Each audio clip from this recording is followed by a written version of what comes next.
Good morning, Dale. Hey, how are you doing? I'm doing pretty good. Happy Wednesday. Thank you. Yes, it is Happy Wednesday. Yeah, we're cranking them out. We get it every week, but we like to do it on Tuesday. But Dale, why don't you let us know where rates are at and how they compare with last week? So they've gone up just a taste, and I really mean just a taste. Rates are still really good. You can see by the chart, practically a year ago, we were almost at 8%. So now we're at about 6.5, 6.49 to be exact.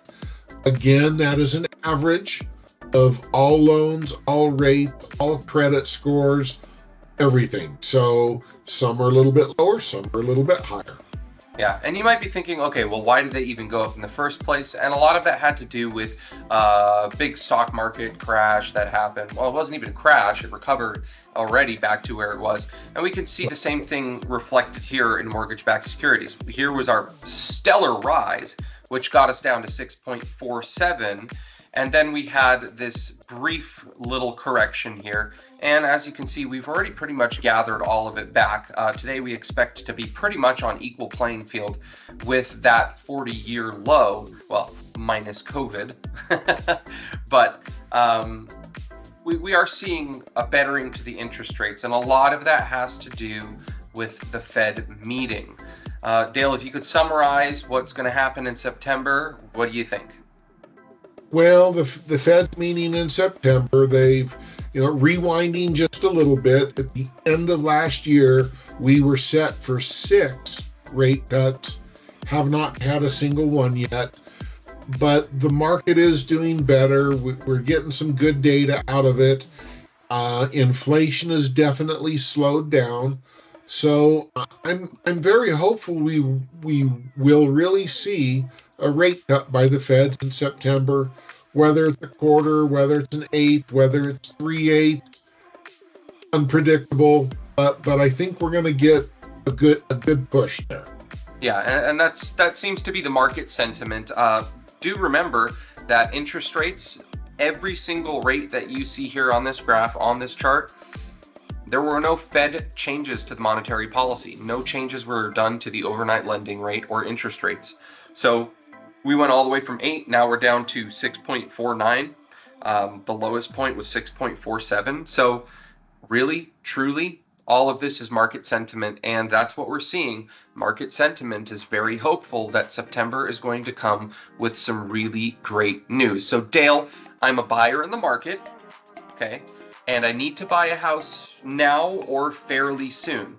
Obviously, I'm going to wait for rates to drop, right?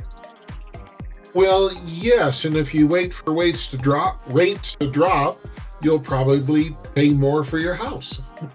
Okay, and tell me that. That's a pretty bold claim.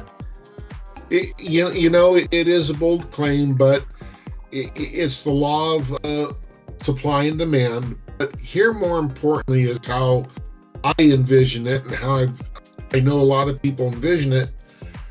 Over the last 4 or 5 years, everybody refinanced to a rate in the 2s or 3s.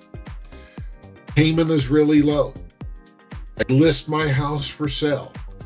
I'm not selling it until I get what I want because I've got such a great rate and such a low payment. So you've got that going against you, but then you've got the other issue of, well, at 7.5%, I qualified for this. At 6.5%, I can actually borrow more and therefore push the price up a little bit. And that's what's going to happen. Yep. So, right now we have low supply, high demand. We've seen home values continue to rise since February 2023, every single month, record-setting values. And we are leaving the 40-year high on interest rates. All of that, every single thing there, prices continue to go up. Even though rates were at their 40-year highs, prices continue to rise. So the simple question to ask is, when rates drop, what's going to happen to housing prices? So our advice basically boils down to this.